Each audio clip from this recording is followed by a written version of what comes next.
வணக்கம். நான் உங்கள் குருநாதன். இந்த பதிவில் நம்ம என்ன பார்க்க போகிறோம் அப்படின்னா, நம்ம கும்பகோணத்தில் அத்திவரதர் காட்சி கொடுக்க போகிறார். கும்பகோணத்தில் இருக்கக்கூடிய அத்திவரதர் 12 வருடத்துக்கு ஒரு தடவை பக்தர்களுக்கு காட்சி கொடுக்குறார். காஞ்சிபுரத்தில் இருக்கக்கூடிய அத்திவரதர் 40 வருடத்துக்கு ஒரு தடவை காட்சி கொடுப்பாரு. கும்பகோணத்தில் இருக்கக்கூடிய அத்திவரதர் 12 வருடத்துக்கு ஒரு தடவை காட்சி கொடுப்பார்.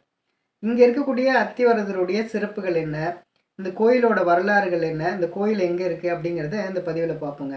இந்த கோயில் பார்த்தீங்கன்னா பல நூற்றாண்டுகளுக்கு முன்னாடி ரொம்பவே சிதிலம் அடைஞ்சிருந்திருக்கு.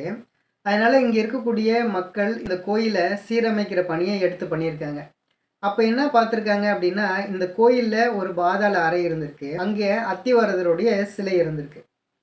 அப்போது இந்த கோயிலில் பராமரிப்பு பணியெல்லாம் முடிச்சுட்டு அதுக்கப்புறம் எப்படி அந்த அத்திவரதர் இந்த பாதாள அறையில் இருந்துச்சோ அதே மாதிரி அத்திவரதரை அந்த பாதாள அறையில் வச்சிடுறாங்க. சில நாட்களுக்கு பிறகு என்ன நடக்குது அப்படின்னா, ஒரு அடியாருடைய கனவுல அத்திவரதர் காட்சி கொடுத்து 12 வருடத்துக்கு ஒரு தடவை பக்தர்களுக்கு எல்லாம் நான் காட்சி கொடுப்பேன் அப்படின்னு சொல்லிட்டு அத்திவரதர் சொல்லிடுறார். அந்த பக்தருடைய கனவுல சொல்லிடுறாரு. அதனால இந்த கோயிலில் பார்த்தோம்னா 12 வருடத்துக்கு ஒரு தடவை அத்திவரதர் காட்சி கொடுக்குறாரு.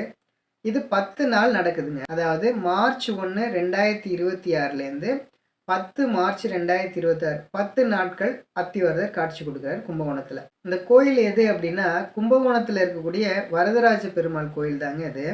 இந்த கோயில் பிரம்மன் தெருவில் இருக்குது. இந்த கோயிலில் பார்த்தீங்கன்னா பிரம்மனுக்குன்னு தனி சன்னதி இருக்குங்க. அப்படிப்பட்ட ஒரு சிறப்பான பழமையான சக்தி வாய்ந்த கோயிலுங்க இது. இந்த கோயிலோட வரலாறு என்ன அப்படின்னா, பிரம்மன் படைக்கக்கூடிய கடவுளா பெருமாள் ஆசிர்வதிக்கிறார்.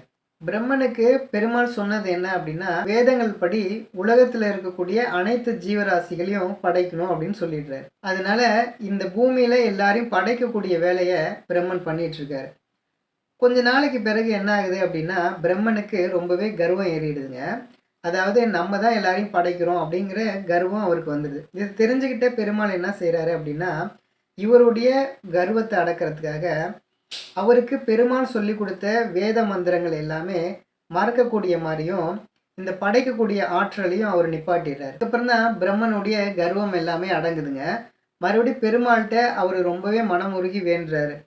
பெருமாள் அவருக்கு காட்சி கொடுத்து என்ன சொல்கிறாரு அப்படின்னா, இன்னமும் உன்னுடைய கர்வம் கொஞ்சம் இருக்குது, அதனால நீ கும்பகோணத்தில் காவேரி கரையோரம் போய் நீ தவம் புரி அப்படின்னு சொல்லிடுறாரு. உடனே பிரம்மன் கும்பகோணத்தில் காவேரி கரையில் பல நாட்கள் தவம் புரிகிறார். ஒரு காலகட்டத்துக்கு பிறகு அவருடைய கர்வங்கள் எல்லாம் அடங்கி அவர் ரொம்பவே பணிவோடு வந்துடுறார். இதை தெரிஞ்சுக்கிட்ட பெருமாள் அவருக்கு மறுபடியும் காட்சி கொடுத்து மறுபடியும் வேத மந்திரங்கள் எல்லாமே சொல்லி கொடுத்து அவருக்கு படைக்கக்கூடிய ஆற்றலை கொடுத்தது யார் அப்படின்னா, இங்கே கும்பகோணத்தில் இருக்கக்கூடிய வேதநாராயண பெருமாள் தான். இப்போ பிரம்மன் ரொம்பவே மகிழ்ச்சி அடைஞ்சு வேதநாராயண பெருமாளுக்காக அவர் மிகப்பெரிய யாகம் வளர்க்கணும் அப்படின்னு சொல்லிட்டு ஆசைப்படுறார். உடனே அதுக்கான ஏற்பாடெல்லாம் பண்ணினதுக்கு பிறகு பெருமாள்கிட்ட அவர் ஒரு கோரிக்கை வைக்கிறார். தான் யாகம் வளர்க்கும் போது நிறைய தண்ணி தேவைப்படும், அதுக்காக நான் காவிரி கரைக்கு ரொம்ப தூரம் போய் நான் எடுக்கணும், இங்கே பக்கத்திலே தண்ணி வர மாதிரி நீங்கள் ஏற்பாடு பண்ணி கொடுங்க அப்படின்னு சொன்னதுனால பெருமாள் என்ன செய்கிறான்னா தன்னுடைய கதையால் அரசலாற்றை உருவாக்குறாரு. அதனால தான் இன்றைக்கும் பார்த்தீங்கன்னா இந்த வரதராஜ பெருமாள் கோயில் பக்கத்திலேயே அரசலார் ஓடுங்க.